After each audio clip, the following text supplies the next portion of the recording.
Think of your mind as an inner marketplace, a crowded psychological space where your roles of parent, employee, or spouse constantly jostle for position. These overlapping roles don't just exist, they generate a continuous hum of ego-driven chatter.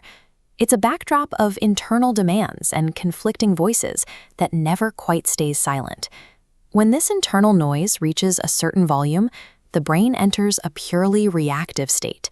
You become so focused on managing the chatter that you lose the perspective needed to see solutions that are often right in front of you. This means our typical mental isn't one of calm baseline, but of continuous friction. We're often operating under a level of exhaustion that we've simply learned to accept as normal. When we face anxiety or a complex problem, our instinct is to lean in. We feel a biological urge to solve the discomfort through immediate, aggressive mental action.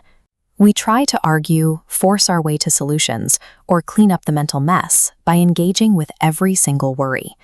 The problem is illustrated by this feedback loop.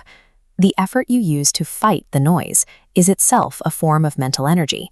By wrestling with the anxiety, you are adding more energy to the system, which only multiplies the original chaos. If the act of fighting mental noise creates more noise, then effort is the wrong tool for the job. To find clarity, we have to look for a mechanism that feels entirely counterintuitive. There is an old parable about a teacher and a student on a long, exhausting journey across a desert. When they stop to rest, the master asks the thirsty student to fetch water from a nearby stream. But the student finds a stream trampled by a line of bullock carts. The water is turbid, churned up with mud, silt, and dry leaves. It is completely unfit to drink. The student's instinct is to take action. He considers walking miles to find a different source, or manually filtering the debris from the water himself. Both options require even more energy from an already exhausted body. When he returns empty-handed, the master gives him the instruction of stillness. He tells the student to go back, sit by the bank, and simply observe the water without interacting with it at all. The master recognizes a physical reality. Any action taken to clean the water only keeps the silt in motion. Inaction is the only state that allows gravity to do the work. This diagram shows the process in a still environment. Without new kinetic energy being introduced to the water, the suspended particles slowly migrate downward, separating the sediment from the clear water. But if the student stepped in to fish out leaves, his movement would disturb the bottom, causing mud to explode back into suspension, instantly ruining the clarity. In this analogy, the mental dirt represents our anxieties and fears. They are suspended in our awareness because we keep them agitated through constant reaction. This leads to the framework of the silent witness. It is the practice of stepping back to observe the chaotic thoughts as they are, without trying to change them or claiming them as your own. The principle is the same. When we stop adding the energy of reaction, we create the conditions for the mind to settle. By simply watching the agitation rather than participating in it, the mental clarity beautifully returns on its own.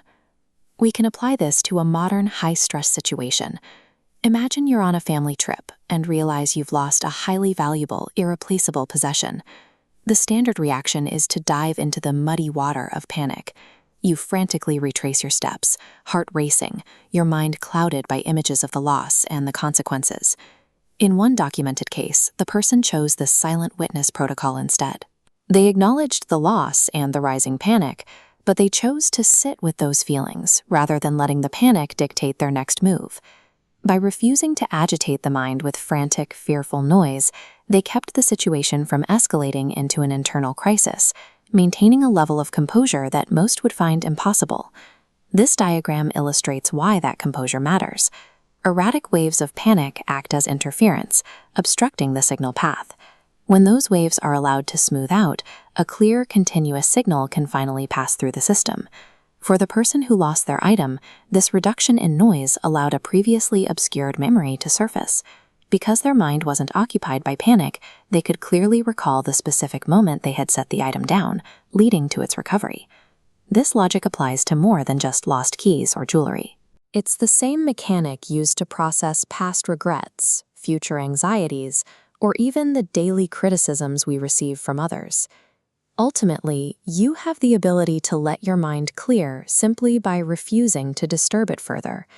When you give the mind the necessary space to settle, the path forward often reveals itself.